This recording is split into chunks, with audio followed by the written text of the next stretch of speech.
আসসালামু আলাইকুম।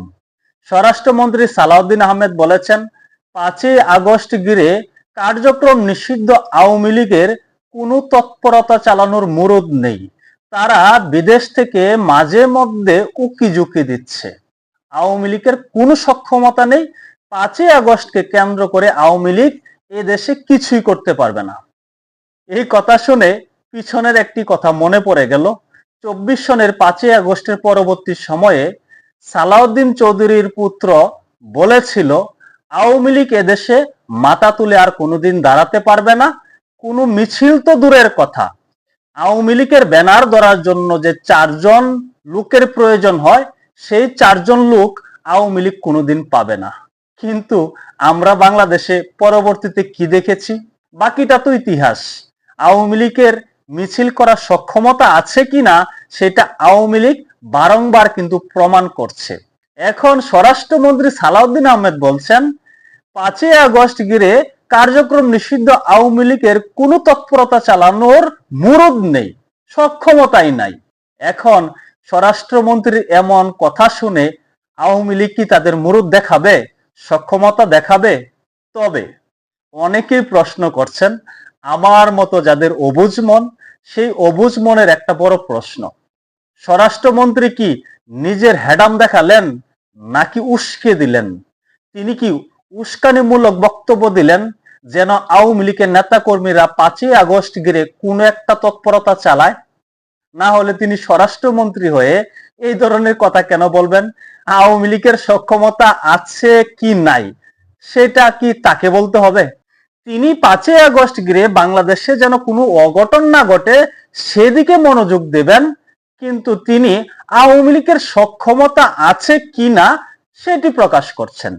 অনেকেই মনে করছেন স্বরাষ্ট্রমন্ত্রী উস্কানিমূলক বক্তব্য দিয়েছে, সুরসুরানি দিয়েছে আওয়ামী লীগের পিঠে, আওয়ামী লীগ যেন তাদের তৎপরতা চালায়।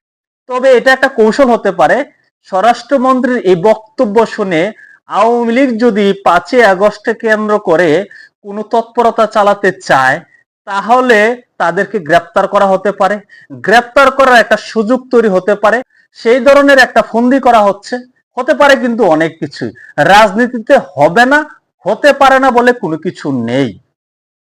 আওয়ামী লীগের সক্ষমতা নিয়ে প্রশ্ন তুলেছেন এই যে সালাউদ্দিন চৌধুরীর ছেলে, যে সালাউদ্দিন চৌধুরীকে মানবতা বিরোধী অপরাধের কারণে ফাঁসির কাস্টে ঝুলিয়ে মৃত্যুদণ্ড দেওয়া হয়েছে, তার ছেলে বলেছিল এই দেশে আওয়ামী লীগ কোনোদিন আর ঘুরে দাঁড়াতে পারবে না।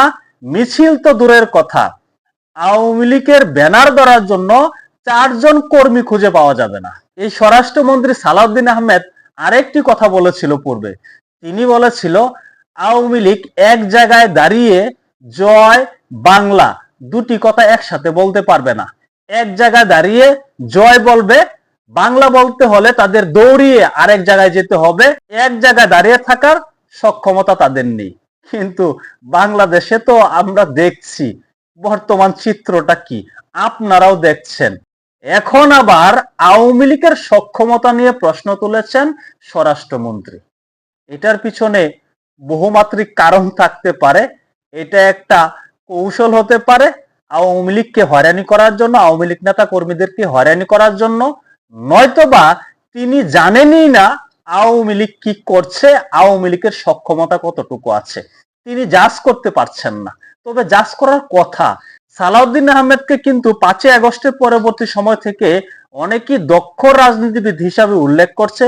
বিশেষ করে এখন তিনি বিএনপির হাল ধরেছেন, এখন তিনি বিএনপির মুখপাত্র হিসেবে দায়িত্ব পালন করছে বলে অনেকেই মনে করছেন।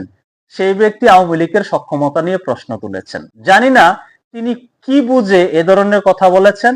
আওয়ামী লীগের সক্ষমতাকে তিনি কেন চ্যালেঞ্জ ছুড়ে দিলেন? সকলে ভালো থাকবেন। আল্লাহ হাফেজ।